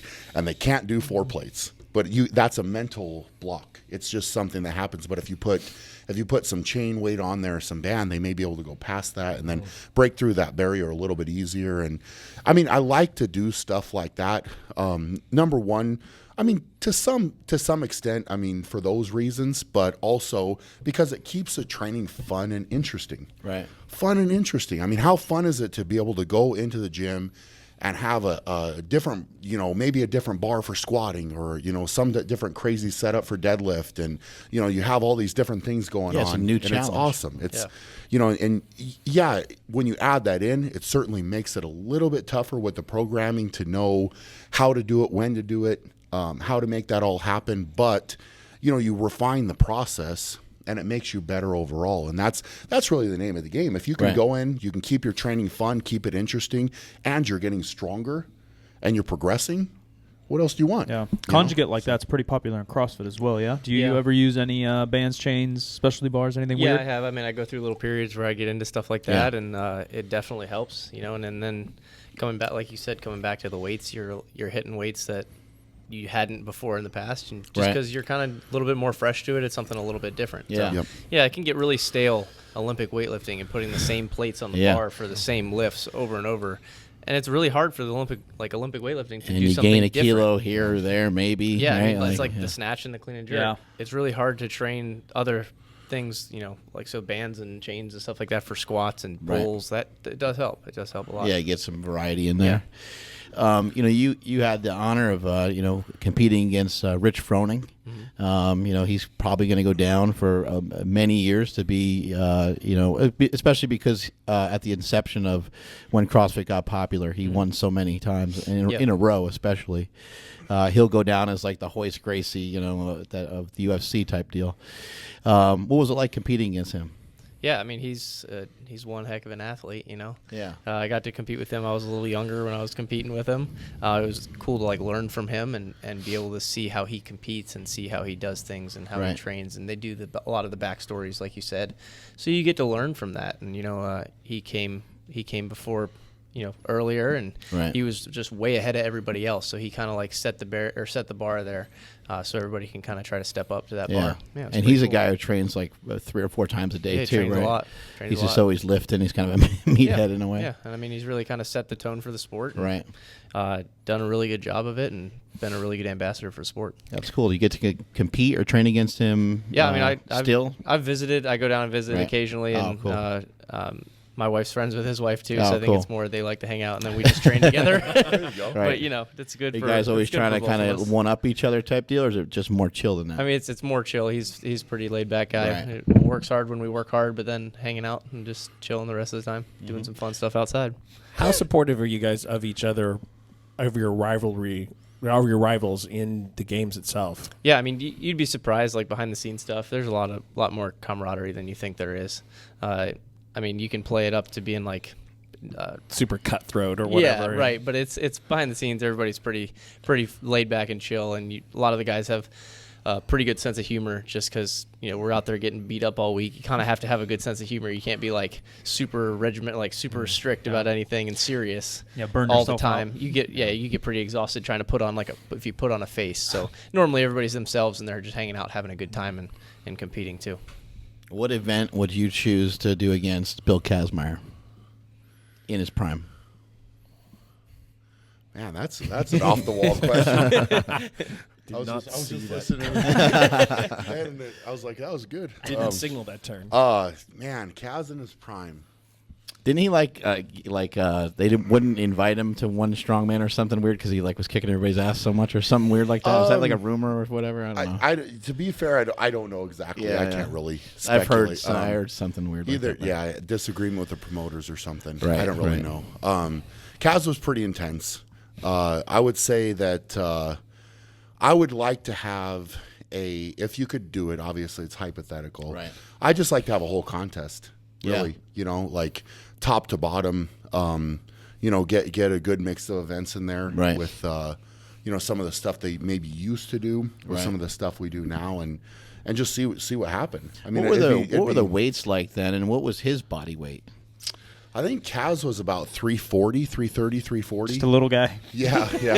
Compared to now, right? Maybe 330, somewhere in there. I mean, but he was obviously pretty jacked and Oh yeah, a lot of muscle. Yeah. He had that mental fire and ability, and I think that's what really separated him at that time. He could intimidate people just by looking at him and what he would do and how he would do it, And it's it's just kind of, I think guys are a little bit stronger now, mentally as well. So you've trained based off of guys like him, the sport has grown. So there's more active people in it. Do you think it's a different league though? Like people compare basketball and football all the time, and I just don't think you can because it's evolved so much, right? Sure. If you go like Jerry West versus Allen Iverson, even though Jerry West goes down as a better player, there's no chance Allen Iverson's too fast and too skilled. Yeah, Do you think the sport's evolved that much? And how about you, Ben? Do you think the sport will evolve that much where they're like, oh, Rich Froning is really good, but if he went against Stevie Smith would actually just crush him? Yeah, that's a good question. I mean, what I was trying to say is I think there's eras of, any sport, but eras of strongman where, it's if Kaz had, let's just say he had to compete against me or Zadrunas or, Pujanowski at his best or Magnus for Magnuson at his best, like all these different things, it would be the ultimate to have, maybe every guy that's won World's Strongest Man more than 3 times compete together in their prime, right? Like that would be the ultimate super, strongman contest if you could have everybody in their prime, but you can't. Right. So I feel a video it's game kind of, coming on. Yeah, right. Yeah. So it's kind of one of those things where it's hard to compare. It's not really apples to oranges, but it's maybe apples to different apples. You know what I'm saying? Like Fuji and Granny Smith. Something else. I love some of the events. Like they just showed a clip of the silver dollar deadlift. Yeah. Like I can only imagine the conversations they're having. Like, oh, let's have him pick up this. And everyone's like, nah, it's dumb. Let's have him pick up a bunch of money. That'll be really cool. Yeah, absolutely. I saw one time they were throwing kegs like over something and into the water, and then people were like retrieving them from the water and putting them in boats. Doing the water, It was weird. I was like, somebody's gonna die. Somebody's gonna get hit in the head. Kaz, I think, is one of the only guys that possibly could have adapted from that time period to He could hang now. I think so. Yeah. I mean, I think, he was so far ahead. He's very driven, obviously. At his time that he didn't have anybody to push him, right? So a lot of those things were, he The was sumo so wrestling. good, Uh-oh. and that's, I mean, Shaw it's and just, Kaz head to head. You've done some of this before. You've done some I sumo have, wrestling, right? I have done sumo wrestling. You worn the big diaper? I'm undefeated at sumo wrestling. That's awesome. Yeah, 100%. You guys hear that out there? Maybe that's Ben what you Smith, and you hear Ben that? should do. Yeah. He's undefeated at sumo wrestling. Yeah. That's awesome. But this is like in this clip that you're showing right now. Jesus, guys. John Gamble, right? His hamstrings were torn right now. So he had Gamble so freaked out, like by his hitting himself in the head. Look at him. Like, Yeah, I'm gonna hit myself harder than you're ever gonna but hit me. he told me that he could hardly walk, like he was hurt, right? But these guys were so freaked out by him. They're kind of scared, running away from him. Yeah, so I mean, Kaz, like that's a good question, man. I would want to do a full contest because obviously I could say, well, hey, let's lift a heavy stone. Right? Yeah, 'Cause something that you're good I at. would be so far and away better than him at his best at that, but it's not. I would rather let's just do a whole contest and see who's better. That's what I would say. Okay, Ben, so knowing that in the past World's Strongest Man has had sumo wrestling or whatever, what crazy thing would you like to see CrossFit add to the games? Oh, I don't know. They could add. They've done it before. They've added crazy things in there. What's A the tug of war or some shit, right? Yeah, right. Tug of war. Didn't they do a baseball toss? Wrestling. A baseball throw or something? They did a softball throw. Yeah, that's kind of random. It was very random. Yeah. Yeah. So things like that are, I guess you could say, they're functional throwing things. So Something to keep in mind with Bill Kazmaier is that he also had the all-time world record in powerlifting At the same while he time. was doing this shit. And then on top of that, in a weird attribute of him is that he was one of the greatest bench pressers in the history of powerlifting with a 661-pound bench press In a t-shirt. just a t-shirt, old school, Full power too, yeah. Yeah, he was just a monster, and he was one of a kind. When he came along a lot earlier than anybody ever expected him to really progress so fastly. Into what he was able to do. 3-time champion, right? Yep, 3 times. Yeah. Yeah. I mean, that's the question. You can do that. I mean, how many? If he wouldn't have had that, whatever it was, disagreement or whatever, if he would have competed maybe 4 or 5 in 83, 84, 85, right? Right. Could he have added more? Probably, but that's the thing, and it's the same thing. I mean, you can talk about strongman. A lot of people don't know that, and at the end of the day, all that matters is how many World's Strongest Man titles did you win, right? Right. Because they could say the same thing about Pujanowski. Zadrunas left to compete in a different organization, IFSA, in after 2004, right? Have you squatted any girls? Oh my gosh. That's No, I've amazing. never done a girl squat. We've done different girl. I swear to God, back in the day, I think they got to keep those girls. yeah. That's your prize? Yeah. Yeah, You squat neat. on me, win them. It's neat to talk about that stuff, but at the end of the day, those things are going to be forgotten, right? Like, was there a disagreement? Was there something that went on? Did somebody not compete that year? Whatever, and like I said, at the end of the day, Pujanowski has 5, and that's what everybody's chasing now. And it is. You guys what it run is. into, because you're kind of in a niche sport type thing. I know CrossFit is obviously gaining a lot of popularity, but you guys run into some weird, crazy fans every once in a while. Of course, yeah, Yeah. yeah. More the guys that get to me are the male fans, of course. that really. Please explain. You're that are really into big guys, muscular. Yeah, Bears. Yeah, You're talking about yeah. power bears. Very interesting messages. Hey that now. come across, so, Hey, yeah. listen, buddy. You could be making a lot of money. Let's not pass up an opportunity. God, I'm Just all take right. some I'm shirtless. good. Just take a couple shirtless photos, and we're on our way, man. We could have I'm a whole good. side. Squish a business. couple watermelons Those in are- those thighs. Yeah, Throw exactly. a pair of your undies in a legal envelope and You send guys, them to you me. guys lit up way too much when I just said that. We're just That was- businessmen. That's I was all. like, hey, now here we go. This is now we're getting rolling. Awesome. Yeah. Just trying to help with some supplemental income. I know. I mean, you see the opportunity. I see weird messages. Is what I see. A lot of dick pics in the DM, I bet. Now, does this happen in CrossFit too? I mean, I think it's more for the girls. I think the girls get a lot of it. So you're saying CrossFit's more heterosexual? No, a lot of the girls get the weird fans. I think so. Yeah, I think so. People go nuts in CrossFit, though. When you walk around the games, I think I didn't see you during the games. I think you were just hotel and competing. But Noah Olson walked by the booth, and he walked down the lane. And, he's a popular guy, and people are freaking out to meet him and take pictures. The fans are awesome. Fans are really cool. That's what made the sport grow so much. Yeah. It's awesome. But the biggest line, I think, everywhere was Khalipa. Khalipa was hanging out at a booth, and people, a half Jason's an hour line. People love him. He's great. Yelling at us. He's great. So funny. He's Walking by him. Yeah. Who is you guys have? I'm sure you guys have mentors and stuff. You guys have any who gave you the best, most influential advice, and has that impacted you today? I mean, growing up, my dad has been a Right. huge influence on me, and kind of taught me everything.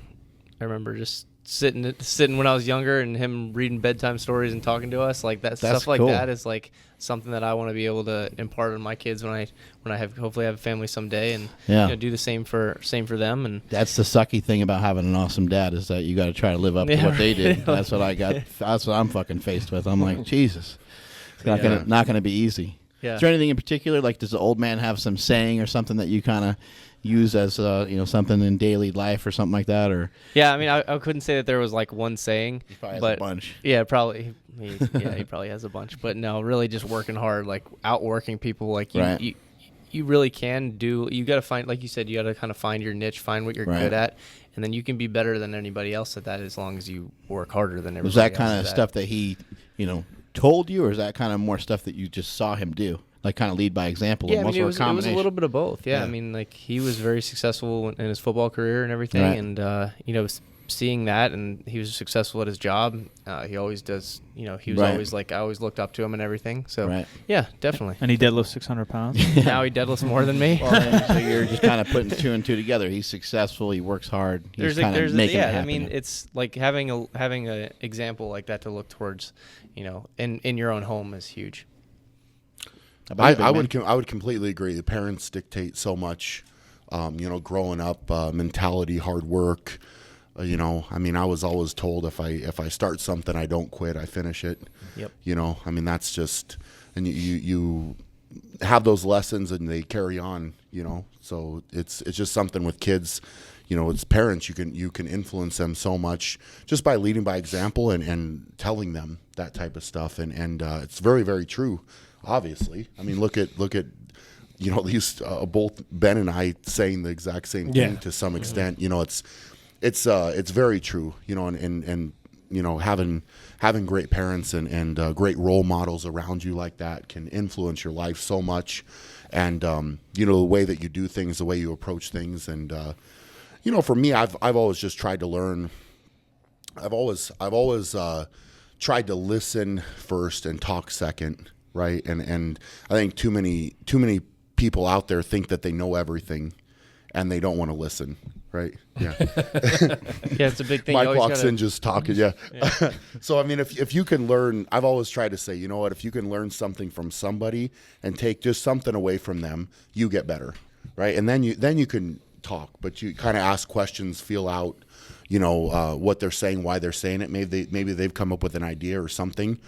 I always try to pick the brains. Like when I was getting into strongman, I was always the older guys, the guys that have been doing it for years. And, obviously the best question to ask them was, what would you do different?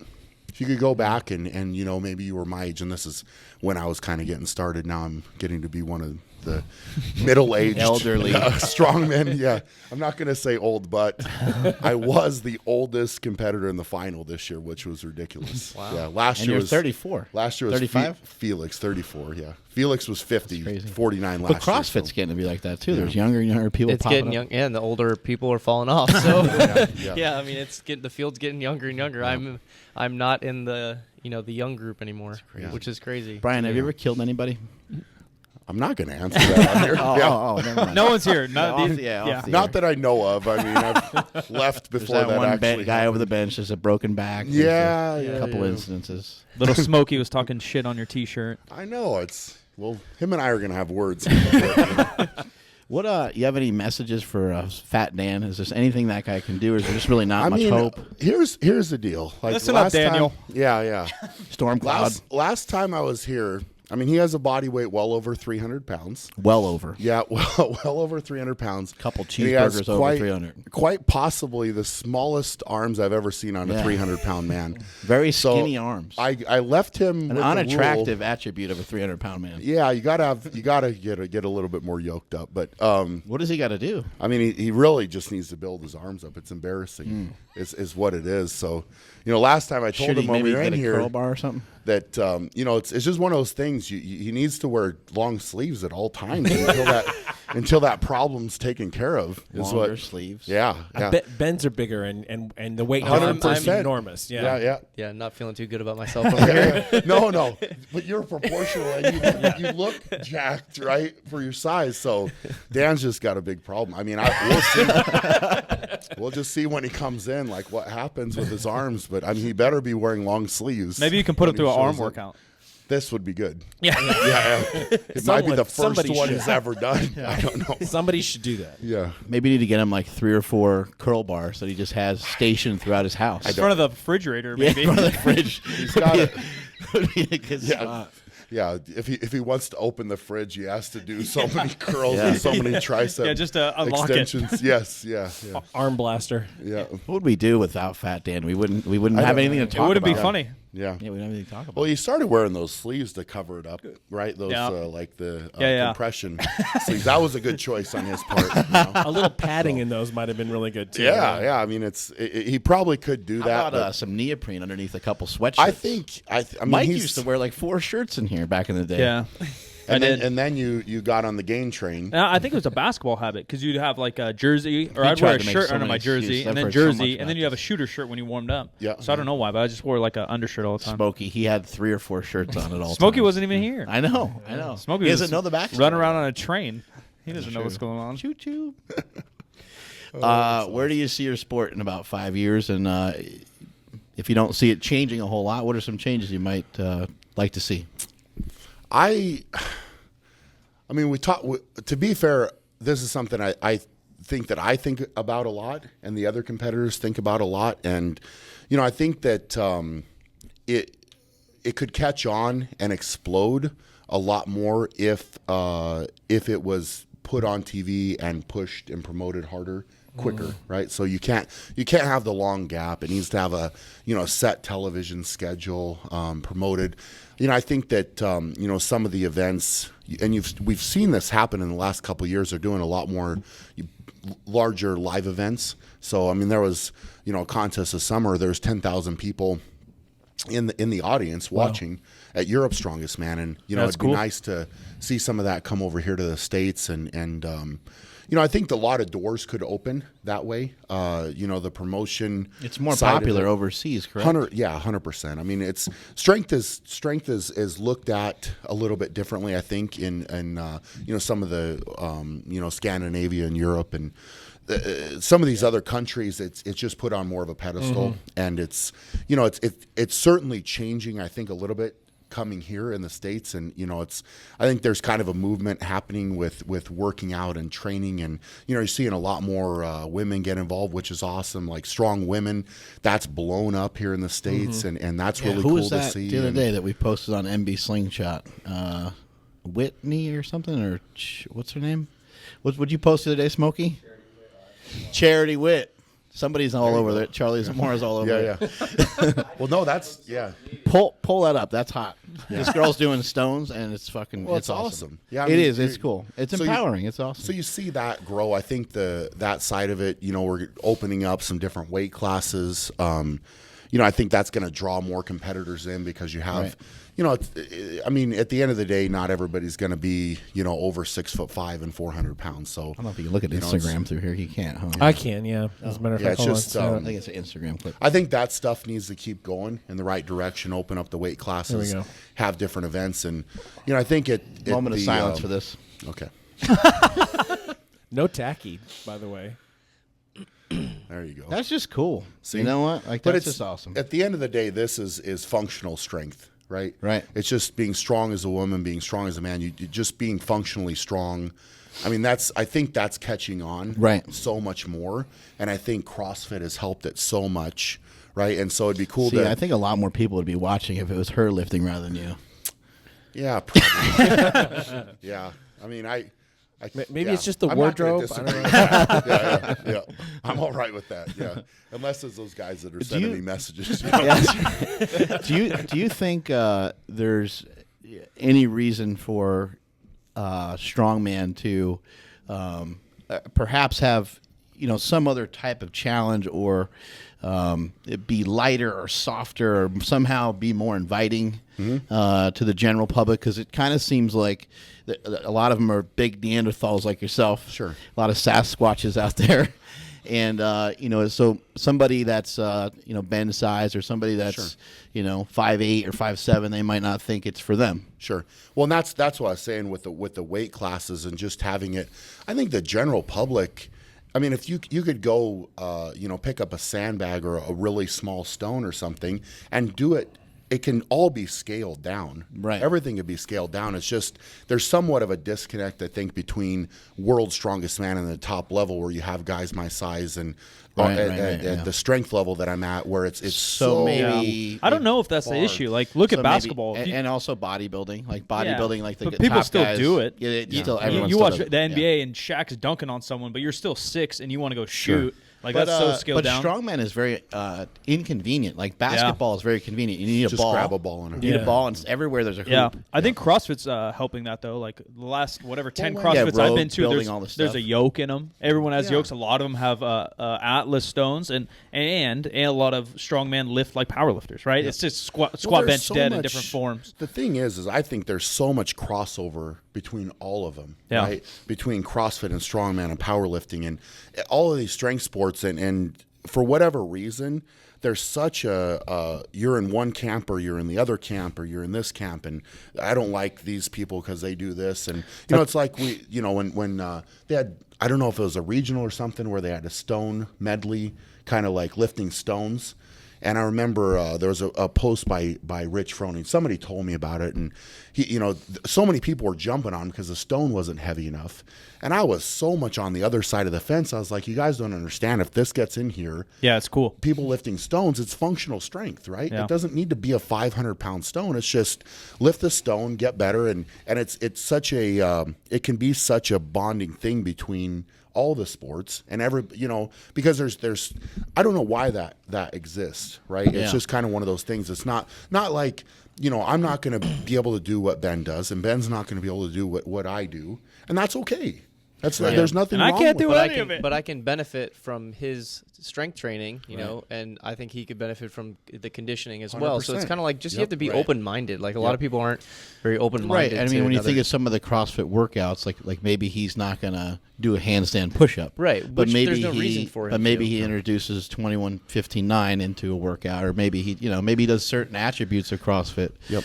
That people are doing 3 exercises in a row, or whatever it might be. Yeah. Right. The rower, seeing the big man on the rower. Yeah. I mean, it's fun. It's and the thing is, if you get too stuck in your ways and you're not open to that type of stuff, if you're not willing to learn and get better, what you're going to get stagnant, and you're not going to improve, and you're not going to get to that next level. Concept 2, by the way, you have to make a more powerful rower for a guy that's 6'8", 410 pounds, because you broke one of them, right? They sent me out a new one, and it's great. So yeah, we got to give a shout out to them for that. Absolutely, it's holding up pretty well now. It is, yeah. What was the distance that you did 100 meters in how many seconds? So I'm actually, if I ever get some time to stay at home and actually work on this, I really want to go after the 100 meter.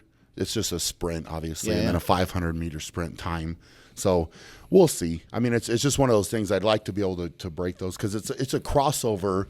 And what's your best time? I've done on 100 meters. I've done 13.2. Damn. And the record is 13.3, but I didn't document. I didn't get it on video. 100 meter sprint. No, but what is it? A world record? That's a world record. Yeah. Damn. Yeah. So I did it 13.2. World's strongest man and world's strongest rower. Yeah, world's strongest rower. But don't get me wrong, I can't claim it because it wasn't on video, and I didn't. So it didn't happen. Yeah, basically. yeah. I'm just blowing That's smoke, weird. I did man. 13-1. Yeah.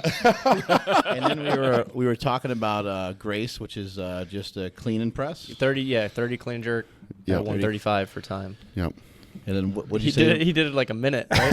Yeah. That was What have you crazy. done, I watched Ben? it. It was. I haven't done it in a long time. What'd Not you a do? minute. Yeah. Not a minute. It was slower I than think a you minute. guys should do it today. Head to head. I think so. Instigating. Brian's like, nope. I think it should happen. Nope. I'll have to pay you extra.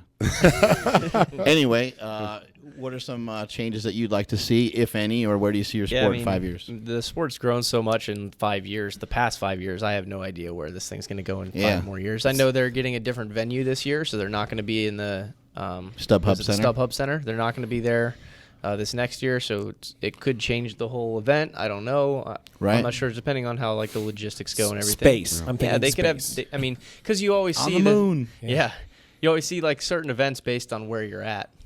Yeah. So- but they flew you this year, so who knows, right? They flew us somewhere this year, so who knows what we're gonna do? But yeah, it might change this year. I think after this year, we'll kind of see, what they're gonna start doing. I do know that time of year, the heat is just.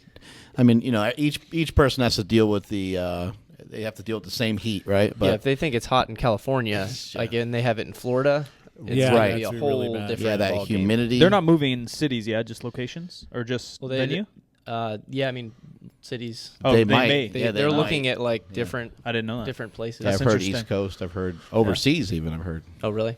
Who? I don't know. Wow. Interesting. East Coast He's makes heard more sense a than me. little bit, Yeah. because like you have to Reebok's fly there. 8 hours. Yeah. Yeah. I Well, heard possibly at Reebok. and there's just a lot of people there. There's a lot more people in the the density of Well, that states is overseas closer. would add a whole extra element Yeah. to Yeah, that. very I different. think. Step into Brian's world. Yeah, I mean, you go and then deal with the food and the water challenges and everything else. It's just packing what you need to have there. You gotta go.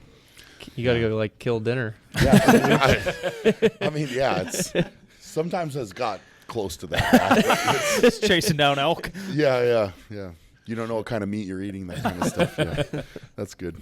All right, awesome having you guys on the show. Where can people find you, Ben? Yeah. From CrossFit Krypton, I'm on Instagram, Twitter, Facebook, all that good stuff. I don't What's know what your my handle? is. Oh, I'm not sure. well, It's we'll like put it- we'll Ben put it up. Smith 13 or something. We'll figure it out. Anything coming up next? What do you got going on next? What's the next thing? Probably not supposed to say it. The Invitational's coming up in November. Are you doing CrossFit some sort of Invitational. run or something? No, you're not The doing that Hawaii yet? Trail Run.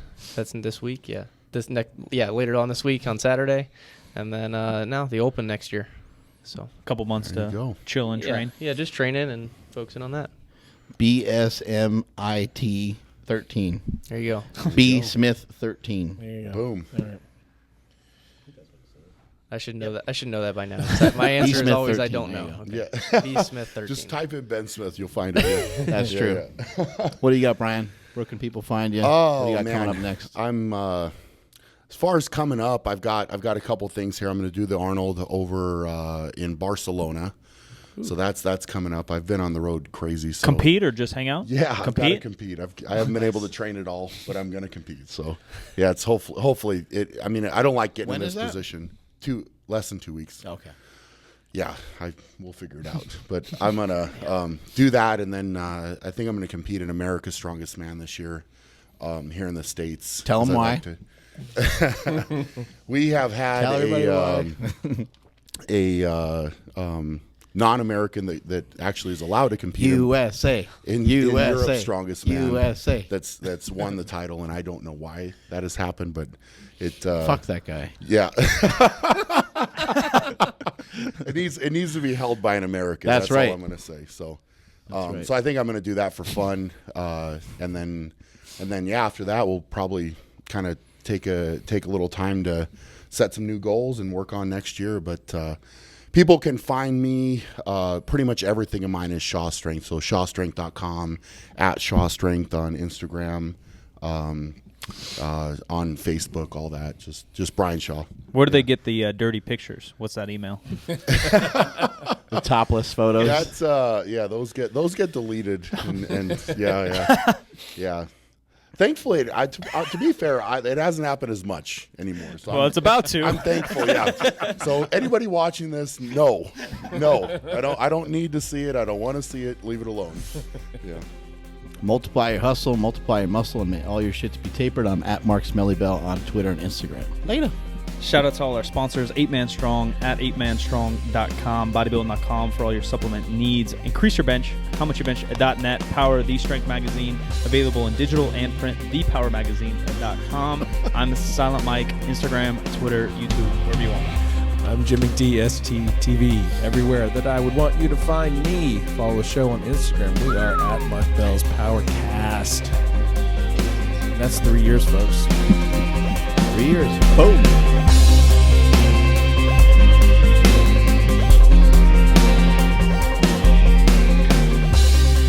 Mark Bell's PowerCast is a production of SuperTraining.tv.